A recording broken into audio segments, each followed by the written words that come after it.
a framework you can do right now. You don't have to download anything. You get a piece of paper. This is to dissect limiting beliefs and change them. You take a piece of paper, draw 2 lines down the middle, make 3 columns. In the left column, you put your existing limiting belief, right? We just set out to find those. Every time you go primal, start dissecting your thoughts there, right? Start writing them down. Just every time you feel stress, fear, anxiety, those are your limiting beliefs. Your stories are buried there. Pay attention to your thoughts. So write down your limiting beliefs. That's in the left column. In the middle column is a new empowering decision. And what that is you have to overthink this. Like, let's just say you're bad with money. I'm not good with money. That's a belief you have because you just never have money. Well, it could be the opposite right now. You don't have to like overthink it. The new empowering decision is I am good with money. And then in the column on the right, you put evidence of that new decision, right? Like, and if you look for the good, just like you'll always find it. Like maybe there's micro little examples. You always find money on the ground. You're able to save, $10 a month. Like I'm not talking about crazy stuff, but like if you really look, you're like, oh, I am actually good with money. I could get better, but I am actually good. And then here's the key. Is once you write that down, you could have, so you have one limiting belief, you have a new empowering decision, and then evidence. There could be 3 or 4 for each one, and you might have 10 on limiting beliefs. This is not one, but what you do then is take your phone and go to the voice notes and forget about the first column because that's old news. You go to the new empowering decision and you record that, and you record all the evidence of that too. And now this is in your voice. And you listen to that 3 times a day, in the morning, night, middle of the day. And here you are literally reprogramming your subconscious with your own voice. It's incredible. Like that's part of how I did it with money.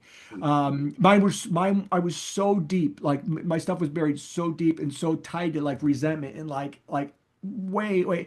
It took me a lot of work to get out because I had to figure out how to let go of the resentments. Like that was the hardest part for me.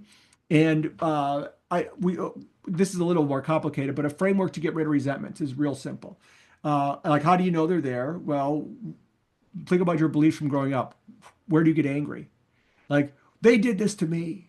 There's your resentment, right? Like I don't even if you love your parents today, it's not about not loving your parents today. Like some people say, well, my mom's my best friend or my dad's my best friend today. Like I don't have resentment. You do. We all have it from growing up. Like there's stuff that happened to you didn't like. You heard stories, you heard fights, you heard things or saw things you didn't like. All of us have it. Nobody is immune to this. And so until you deal with it, it's going to hold you where you don't want to be.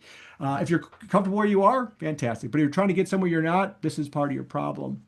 Is letting go of resentment. So you got to name the resentment. This is a 5-step process to get rid of it. Name the resentment, and then you got to feel it. And that most people don't like to feel it, right? Because they've been avoiding it for so long and it's so big, it's going to hurt. But you have to, just for 5 minutes, sit there and cry or feel it, be angry, be pissed off, whatever. Like you've been avoiding feeling it because you don't want to feel uncomfortable.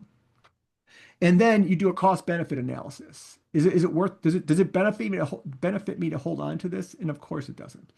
Because holding on to a resentment is like eating poison and expecting the other person to die, right? They don't care. They're not thinking about it. Like they may not even know what they did to you, right? And this is not about letting them off the hook. We're not going to apologize to them. We're not going to talk to them. This is letting yourself off the hook, right? So you do a cost benefit analysis and then you assign it a new meaning.